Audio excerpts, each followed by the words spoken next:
Jornal da Alterosa. Oferecimento.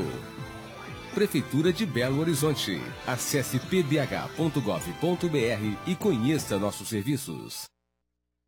Olá, boa noite. Bem-vindo ao JA desta terça-feira, 28 de agosto. Quais poderão ser pagos em qualquer banco, inclusive se estiverem vencidos. E a partir de novembro, essa facilidade vai estar disponível para qualquer valor. Confira na reportagem de Daniela Malman. Sabe aquele boleto vencido que você já sabe que vai dar dor de cabeça porque vai precisar ir até o banco para quitar ou então solicitar uma nova via para a empresa? Pois é, esta confusão vai acabar. O novo sistema que está sendo implementado pela Federação Brasileira de Bancos, a FEBRABAN, permite que os boletos vencidos sejam quitados em qualquer banco ou plataforma financeira e ainda evita os pagamentos em duplicidade. A vantagem da nova plataforma é que ela vai trazer mais segurança para o processo. Então, por exemplo, quando ele paga um boleto, se ele tentar pagar esse boleto novamente, o sistema não aceita. Uma outra vantagem é a questão do débito direto autorizado, que é o DDA. Então, pelo banco dele, ele tem toda a relação de boletos que foram emitidos no CPF dele. Então, ele consegue ter um controle e um pagamento sem precisar do boleto impresso. E a outra vantagem é a questão do pagamento em qualquer banco, mesmo se o boleto tiver vencido. No momento, esta facilidade é válida apenas para os boletos acima de R$ 400. Em setembro, para aqueles superiores a R$ 200. E até o início de novembro, vale para qualquer valor.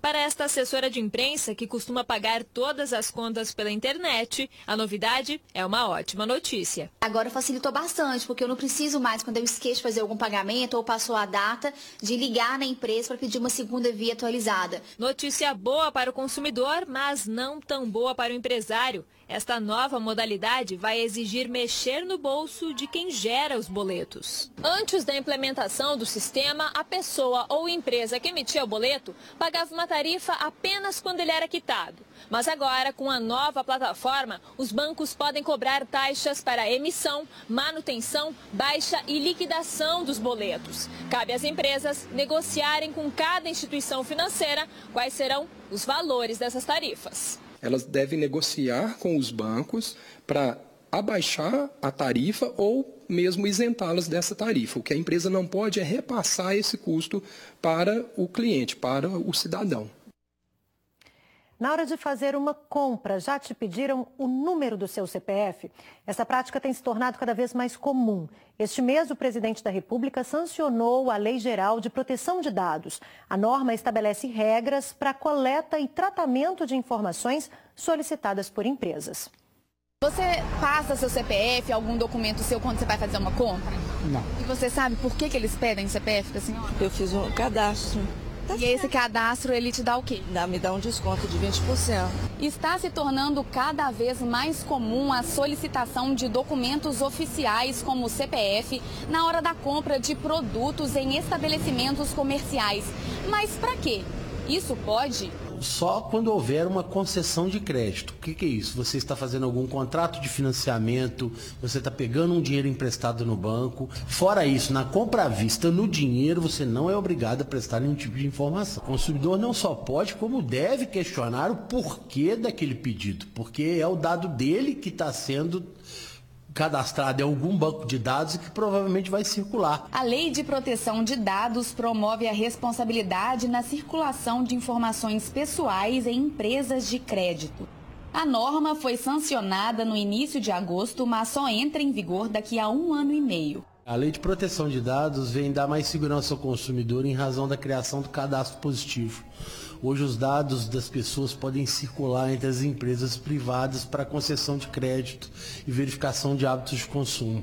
Então houve a necessidade de se regulamentar a forma com que esses dados vão circular e a responsabilidade por quem usa esses dados. A nova legislação é discutida desde 2010 e iguala o Brasil a mais de 100 países que já possuem normas sobre o assunto. O fornecimento do CPF vinculado a promoções e descontos ainda é investigado pelo Programa de Proteção e Defesa do Consumidor. Nós estamos verificando a legalidade de diferenciar um consumidor do outro, porque dar desconto para um e não para o outro.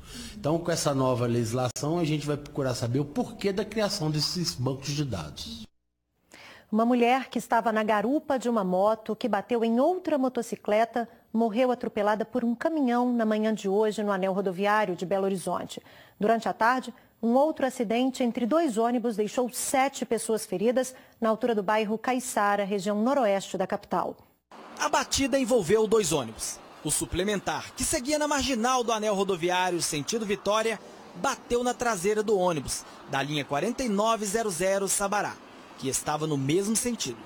O motorista disse que não conseguiu evitar o acidente. Eu vinha na faixa da direita, o motorista que eu bati na traseira estava na faixa da esquerda. Aí de repente ele entrou na minha frente, ele deu sinal, entrou na minha frente, mas parou muito rápido, bruscamente. Não deu tempo eu sair fora porque tinha carro na minha lateral da esquerda. Para mim sair fora, não tinha como eu sair fora. Aí eu tentei parar no freio, só que o freio não segurou. Aí eu fui e colidi na traseira dele. De acordo com a Polícia Militar, 7 pessoas ficaram feridas. Entre elas, uma idosa de 72 anos. Todas as vítimas foram socorridas pelo SAMU. Em menos de 2 minutos, um ladrão conseguiu arrombar e furtar um carro no bairro Santa Maria, em Belo Horizonte. Uma câmera de segurança registrou a ação do bandido.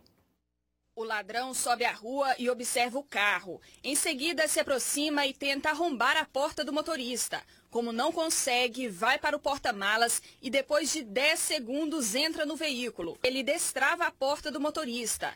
Depois sai pelo porta-malas e entra no carro. O ladrão desce a rua de ré. Ele ainda não foi identificado pela polícia. O veículo também não foi encontrado. Um homem foi baleado e morto no bairro Copacabana, na Pampulha, aqui em BH. A motivação e os autores ainda são desconhecidos. Segundo a Polícia Militar, não é comum esse tipo de crime na região. Moradores do bairro Copacabana estão assustados com um crime que aconteceu nessa madrugada. Um jovem foi morto e o corpo dele encontrado ali em cima daquela calçada. A informação que testemunhas deram à Polícia Militar é de que um carro claro parou no local e dele desceu esse jovem que estava com um agasalho de capuz e também tinha o cabelo colorido de amarelo. Estariam 3 pessoas embarcadas. Em determinado momento, essas pessoas pararam o veículo, desceu um dos ocupantes e começou a discutir com o restante que estava no interior do veículo. Em dado momento, um outro ocupante desceu do veículo e, armado com uma arma de fogo, efetuou disparos na direção dessa vítima. O jovem que morreu foi assassinado com 4 tiros, um deles na cabeça. Você chegou a escutar alguma coisa? Ouvi alguns tiros bem altos. Aí depois encheu de polícia ali, tirou ele do carro e jogou ali e meteu bala. Todos os disparos, segundo a perícia, foram de pistola calibre 380. Os atiradores ou o atirador não foi localizado. Segundo testemunhas, o carro seguiu em direção à rua Cônego Trindade, no caminho para o bairro Jardim Leblon. Ninguém foi preso até agora. O policial afirma que os índices de violência na região não são altos e que o homicídio foi um caso isolado. Muito difícil saber uma coisa específica, algo pontual que enseja num homicídio. A situação de Venda Nova está bem controlada, os índices de criminalidade estão cada vez menores. Há ruas que ainda não tem e é só fazer a rede de vizinho protegido. Faz uma reunião e o pessoal tem dicas, tem toda a orientação que uma rede exige. Uma jovem de 18 anos morreu depois de ser atingida por estilhaços de uma garrafa de vidro em uma festa em Juiz de Fora. A cerveja foi arremessada durante uma discussão e acabou acertando uma mulher que não estava envolvida na briga. Estas imagens cedidas pela produção do evento mostram o que parece ser a ação do crime. É possível ver a suspeita e o namorado. Um homem com boné de aba branca passa com uma garrafa de bebida debaixo do braço. A menina percebe o objeto, puxa e arremessa a garrafa. Os estilhaços acertam Vitória. A jovem cai e as pessoas que estavam no local parecem pedir ajuda. A suspeita de 20 anos foi presa em flagrante na casa do namorado. Segundo ela disse que ela estava sendo provocada pela ex-namorada do namorado dela, que estava com ela presente no parque, e num ato, né, de instinto dela, ela tomou essa garrafa de uma outra pessoa que não tinha nada a ver com o fato e arremessou na direção dessa moça. Contudo, não acertou nessa moça, né? E a Vitória, que não tinha nada a ver com o fato, infelizmente foi atingida por um dos cacos de vidro dessa garrafa. Em nota, a Prefeitura de Rio Pomba informou que as empresas contratadas para o evento estavam cientes, mediante cláusulas contratuais, que era expressamente proibida a venda de bebidas em garrafas de vidro. A Prefeitura informou que está apurando se a garrafa que causou o homicídio é proveniente de uma venda ilegal. Ele nos relatou que realizou essa compra no interior do parque, em uma das barracas, né? Nunca imaginava que poderia acontecer isso, mas havia essa proibição, né? Tanto da entrada das garrafas quanto a venda das garrafas dentro do parque. A gente espera a responsabilização também em relação a essa situação. O caso vai ser investigado pela Polícia Civil em Rio Pomba. A suspeita, de 20 anos, permanece presa. O dono da empresa, JBB Produções e Eventos, responsável pela festa, informou que uma equipe de apoio fazia a revista das pessoas justamente para impedir a entrada de garrafas de vidro e outros objetos proibidos. Agora é hora de saber como vai ficar o tempo nessa quarta-feira em todo o estado.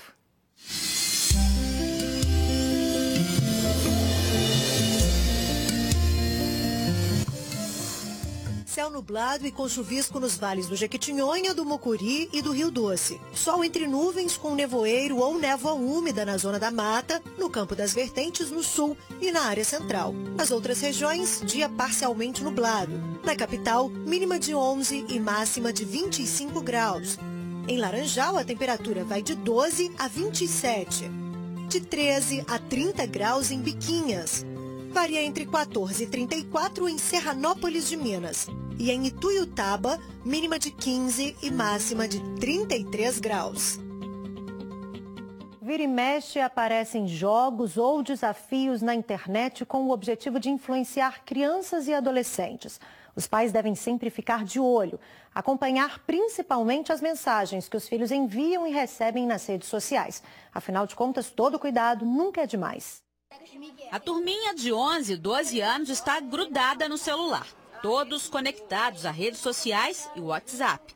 Claro que já ouviram falar e até pesquisaram sobre esse tal Momô, essa figura medonha aí. Que é uma estátua, né, que foi na Galeria de Artes do Japão, que começaram a se aproveitar dela para hackear as pessoas, roubar, etc. Em tempos de crianças e adolescentes com acesso fácil à internet, o jogo viralizou, principalmente no WhatsApp. Acho que as crianças deviam se comunicar com os pais antes, porque não sabem o que vai acontecer. Isso até acaba dando problema psicológico, depressão, ansiedade. Leve o aparelho à delegacia especializada, que é a DEIC, Delegacia Especializada em Investigação de Crimes Cibernéticos.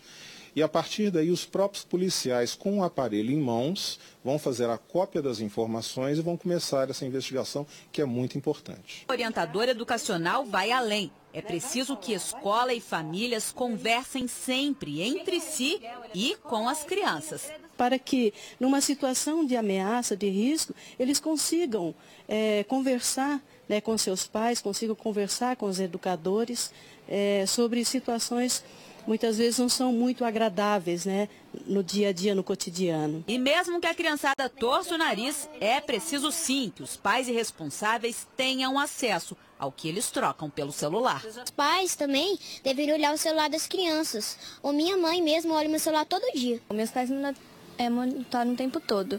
Eles não deixam atender ligações, eles olham minhas redes sociais e tudo. Parceria entre escola e família é de fundamental importância, né, frente aos desafios aí da tecnologia.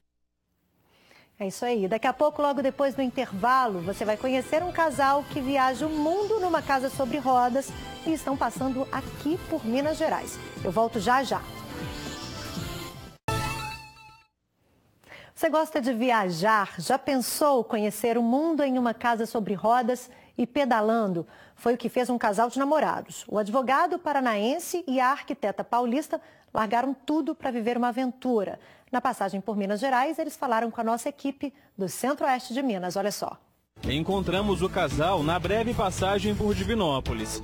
Desde que os dois começaram a viajar, Já foram incontáveis quilômetros pedalados em 70 países. Conhecer pessoas com uma cultura diferente da sua, você acaba relativizando a sua própria cultura. Você passa a entender melhor o mundo, né? Eventualmente até criticar menos, né? Porque hoje em dia a gente está nesse mundo do selfie, né? E parece que só aquilo que eu faço é o melhor, né? É o certo.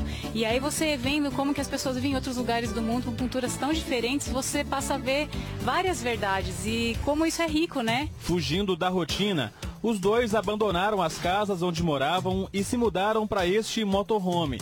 Aqui, eles têm fogão, geladeira, cama e banheiro. Vivendo sobre rodas, o casal resolveu transformar a diversão em trabalho. Foi aí que nasceu o projeto de cicloturismo no Brasil, para mapear roteiros turísticos que possam ser percorridos de bicicletas. Já são mais de 6 mil quilômetros catalogados, do Rio Grande do Sul ao norte de Minas. E aqui, neste pequeno escritório improvisado, ainda vai ter muito trabalho pela frente. É com a venda dos livros que os dois conseguem arcar com os custos das viagens. Desde a criação do projeto, já são 8 guias publicados sobre o cicloturismo no Brasil. A gente percebe que o Brasil tem potencial, só não tem mais pela cultura. E você muda uma cultura, principalmente através de livros. A gente tem livros de texto, onde tem toda essa ideologia das viagens que a gente faz, e tem guias para você pegar o livro e sair viajando. Depois do descanso em Divinópolis, Antônio e Rafaela seguem para Diamantina, onde vão mapear os percursos turísticos da região. Com tantos anos de vida nômade, os dois nem pensam em parar de viajar. Quando eu morava em São Paulo, cada dia eu ia para o trabalho por um caminho diferente. Eu não conseguia acordar na mesma hora. Eu já tinha esse espírito da imprevisibilidade, só que eu não tinha identificado isso em mim mesma. Agora nossos amigos estão espalhados. Se eu não for visitar eles, dificilmente eles vão lá numa cidade onde eu estou parado. Então a gente tem que continuar assim. A gente já não pode mais parar.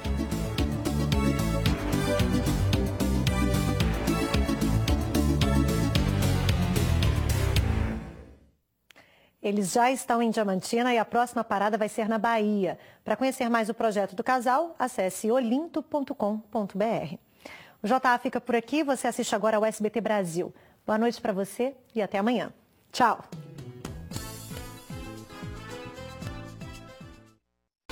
Jornal da Alterosa.